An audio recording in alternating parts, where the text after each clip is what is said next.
போல இயேசு கிறிஸ்து 2000 ஆண்டுகளுக்கு முன்பதாக இந்த பூமியில வந்து மனுஷனுடைய பாவங்களை, ஆக்கினைகளை தன்மேல ஏற்றுக்கொண்டு சிலுவையை சுமந்து சிலுவையில் அறையப்பட்டு ஜீவனை கொடுத்தார்.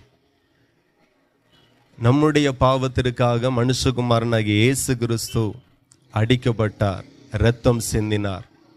இன்றைக்கு உங்களுடைய பாவங்கள் மன்னிக்கப்பட வேண்டுமே ஆனால் இயேசு எனக்காக தான் இந்த பூமிக்கு வந்தார் என்று நீங்க விசுவாசித்து உங்க வீடுகளிலே முழங்கால் படியிட்டு, ஆண்டவரே, நான் தப்பா எத்தனையோ பாவங்களை செய்து மாறுபாடாய் வாழ்ந்து மனுஷனுக்கும் அருவருப்பானவனாய் மாறிட்டேன், தேவனுக்கும் அருவருப்பானவனாக மாறிட்டேன், என் பாவத்தை மன்னிங்க.